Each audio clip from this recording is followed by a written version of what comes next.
And so we just want to thank you for being a part of our Wednesday night prayer meeting and Bible study. We want to talk tonight on the topic of prayer. In Matthew chapter 6, we want to begin there. Prayer is the key.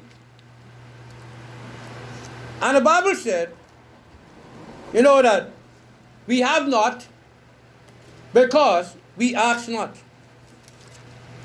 And I think that if you and I, as a child of God, if we will only submit ourselves to God, I believe that we can have God's blessing upon our life. And we can see some things done in our country, here in the Bahamas. I have seen great things done through prayer. I have seen people pray, and I've seen God bless. I have seen people pray, and I've seen people get healed. I have seen people pray, and I've seen things turn around. And I believe that we can turn things around in the Bahamas if we, as God's people, will come boldly to the throne of grace and pray and seek the face of God. I know that all of us as Christians, yes, we do pray. But I believe we ought to pray more. All of us. I believe that we ought to pray more. I believe, my friend, that we ought to seek God's help so we can get some answers for the problem that we face in this country. We can get some answers for the problem that we face in this community. When we look at our little boys and little girls, many of them are growing up without their parents. Many of them are growing up in some sad situation. Many of them are growing up, and I believe, my friend, that we can change our community through prayer. And so we read in chapter 6, reading from verse number 1 of the book of Matthew. Matthew chapter number 6, reading from verse 1. The Bible said, "Take heed that ye do not your hands before men, to be seen of them, otherwise ye have no reward of your Father which is in heaven. Therefore, when thou do thine alms, do not sound a trumpet before thee, as the hypocrites do in the synagogue and in the street, that they may have glory of men. Verily I say unto you, they have their reward. But when thou doest alms, let not thy left hand know what thy right hand doeth, that thy hand may be in secret, and thy Father which sitteth in secret shall reward thee openly. And when thou prayest, thou shalt not be as the hypocrite are, for they love to pray standing in the synagogue and in the corner of the street, that they may be seen of men. Verily I say unto you, they have their reward. But when thou prayest, enter into thy closet, and when thou hast shut the door, pray to thy Father which is in secret, and thy Father which sitteth in secret, notice, shall reward thee openly.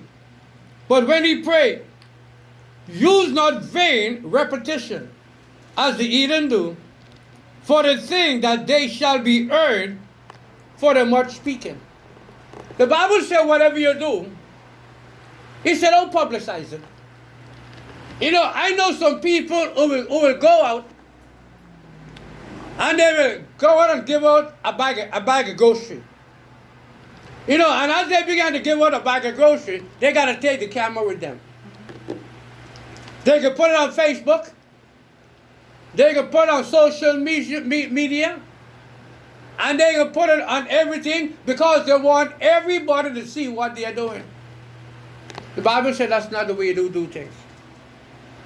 Then he said, when you pray, he said, don't stand up and use these big words. I remember one night, I was at the young people out to Burger King. And we was out to Burger King that Friday night. And while we was there, there was a young man who was there who was praying. And, we stand up there, amongst everybody inside a restaurant. And he was praying. But then he wasn't joking to pray. He was praying. And he was praying. And the Bible says, look here. You don't let people know what you're doing. He said, where you going to pray? The place of your prayer is to be the place of your closet. In other words, that's between you and God. That's like some church folk use the term your prayer closet. Yeah. It's supposed to be Right. private. Yeah.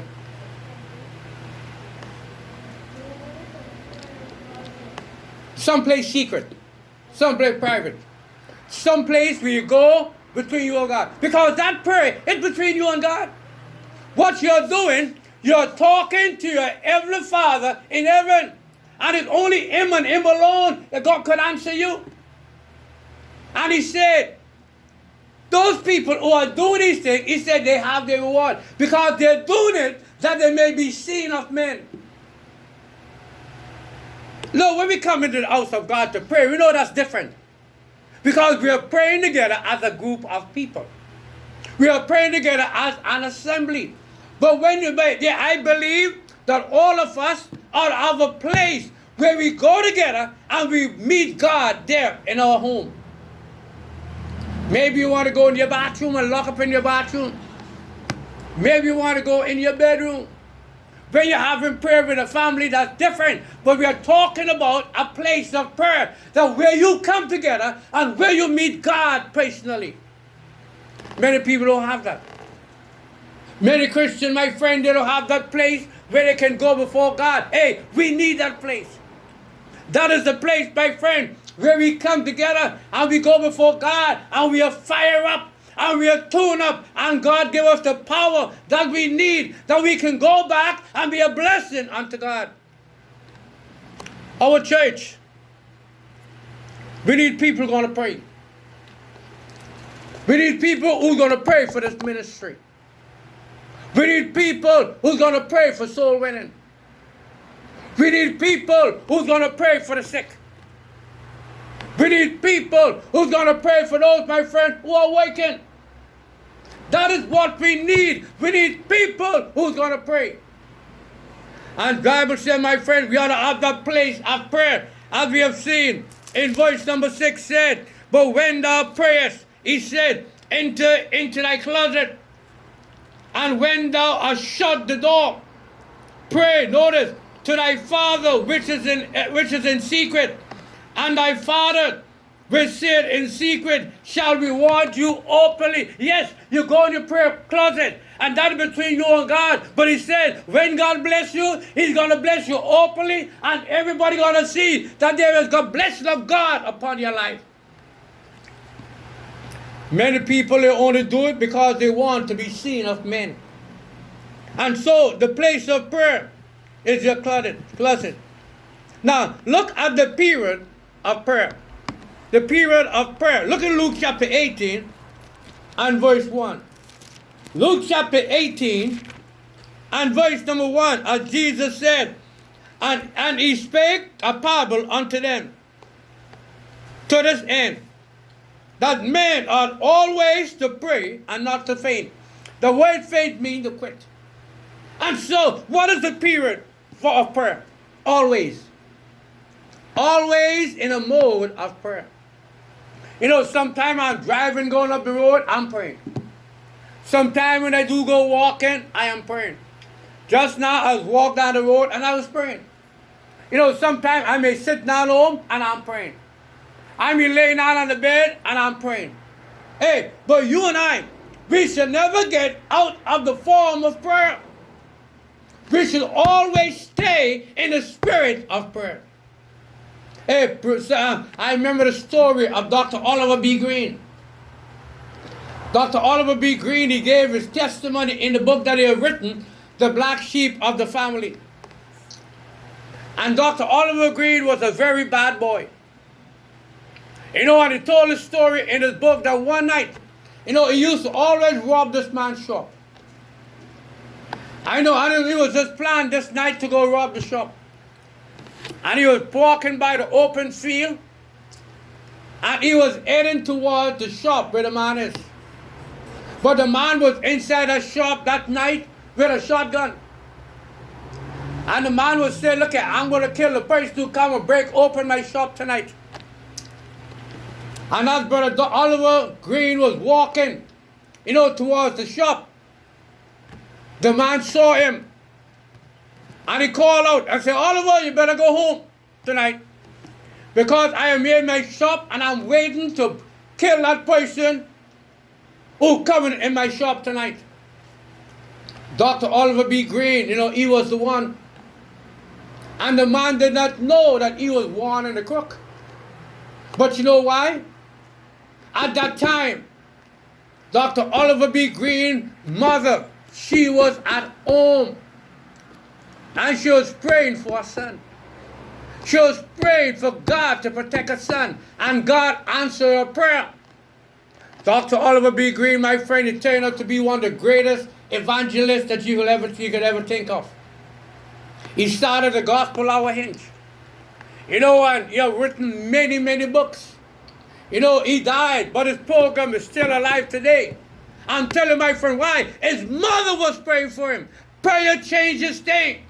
Prayer changes the life of people. And I'm saying tonight that prayer can change this country. The Bible said that we must not quit, that men must always pray and not to faint. Too many of us give up too quick. We give up when God is about to bless us. We give up, my friend, when God is about to reward us of his blessing. Oh, my friend, what a mighty God that we serve. I believe, my friend, you can imagine if we have 200 saints and Grand Bahama who will really pray and they'll get up off their knees till they get a hold of God, my friend. You can imagine the change that can take place in Grand Bahama. You can imagine the revival that can take place. I'm not talking about a good meeting. I'm not talking about a meeting where we go there and we sing and we feel good. I am talking about revival where Christians get right and sinners are saved. It can happen. I am praying that God allow me to see one more revival in my lifetime. I have been in some good meetings. I have been in some meetings, my friend, where I see people get right with God. Sinners get saved. I have been in some meetings where I see Christians confess their sins and they get right with God. I have been in some good meetings. I have been in some meetings, my friend, where the singing was good, the preaching was good. I have been in some good meetings. But I'm talking about, my friend, being in a revival service where change takes place. We must pray for our country. We must pray for our people. We must pray for those that are in need. Because, my friend, in times like these, we need a Savior. Look what is happening to the world. The financial situation of the world is in the downhill, going down the hill. Many countries, all the countries today around the world that you can think of, they're trying to come up with an idea that they can, raise money, that the country can get back on track. We look at the Bahamas today and look how many people. I believe, my friend, it's just a few people, on Grand Bahama are waking. You can count them on one hand and still got fingers leave over. Grand Bahama has been struggling for many years. And I believe, my friend, it is time that we get down upon our knees. It is time that the people of God come together. And it's time that we cry out to God and bow our head before God and confess and pray that God will send a healing on the island of Grand Bahama. Yes, we should have a place of prayer, a period of prayer. Don't quit. As I've said, we quit too far. And finally, not only should we have a place of prayer, a place of prayer is our closet. The period of prayer is always pray and not to faint. And then there is the person of prayer. The person of prayer. Jeremiah chapter 33 and verse number 3, one of my favorite verses here in the Bible. Jeremiah 33, look at verse 3. He said, call unto me, and I will answer thee. And notice, and show thee great and mighty thing which thou knowest not. Who's the person of prayer? Is God. God said, look here, call unto me. He said, call on the pastor. He said, call to the bishop. He said, call to the overseer. God said, call unto me, and I will show thee great and mighty things. Hey, I believe, my friend, it is time that we trust God and allow God to do some things in our life, in our church, in our home, in our country, and on the job. It is time we allow God. Call unto me, and I will show thee mighty things. Great and mighty things, is there which thou knowest not. In other words, you never think it could happen. I have told you before, my friend, hey, I am building my house back after Hurricane Dorian. Okay, and I have seen people come to my head who I did not know, my friend, who people I did not even know. I hear a guy out of Tennessee. Hey, he sent me $5,000. I already know him. There's another person sent me $3,000 out of Georgia. I don't know them. I got all my material bought and paid for. A preacher in Nassau called me. You know, one of my friends. I said, look here, hey, Michael, what you need? He said, I want to do this for you. He sent me over $5,000. I am telling my friend, things happen, and I was able to buy all my material for my house, my friend. Hey, it's because God showed up. Hey, you trust me, I will make a way for you. And many of us, we are in a position where we can get the help of God, but we don't call upon God. I lose everything in my house. You can imagine, water was in your house up to 5 feet for 2 days. Everything were gone. The fridge gone, the washing machine gone, the stove gone, the sofa gone, every bed gone, everything in the house gone, even a dog almost gone. But I'm telling you, my friend, that God is a God who provides. I already bought all my appliances and more. Because God provides.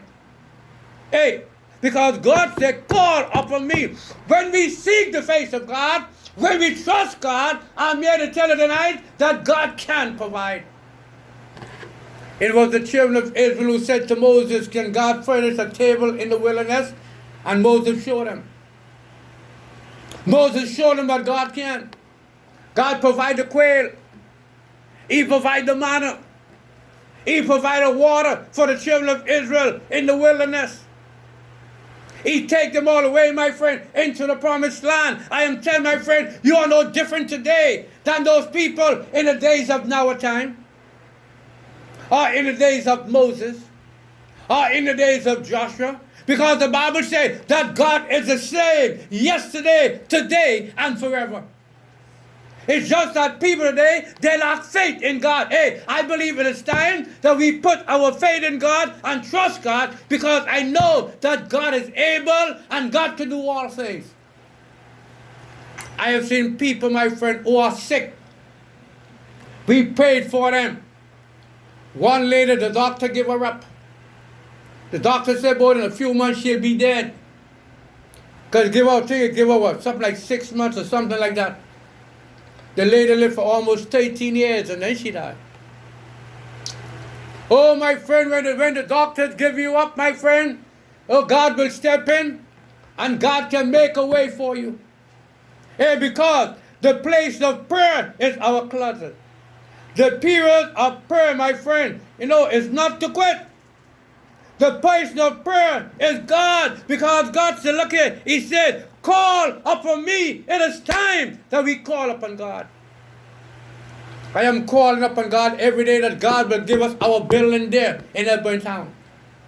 Yes, we start some work there, but we know we need plenty more money to get our work done. It's going to take money to get our work done. But oh, my friend, tonight, the same God who give us the $80,000 that we spend on that building is the same God who's going to give us the other $740,000 to complete and furnish that building and landscape the yard. Because God said call, and I'm here to tell you tonight, if we call and if we seek the face of God, hey, we are serving a great and mighty God. What you're going through tonight, or what you face. Maybe you're out there, my friend, and you face someone that are out there that are sick. I am telling you, call upon God. Maybe you need a job. Call upon God. Maybe, my friend, you're facing problem within your home. I want to tell you tonight, my friend, call upon God. You're facing financial hardship. Your children have gone astray. You have a child out there in the wilderness of the world, and you wanted to come back home, pray and seek the help of God. God can bring that child home. God said, call upon me. Whatever you need, God has the answer. And He is the answer. Tonight, let's pray. Let's seek God's help.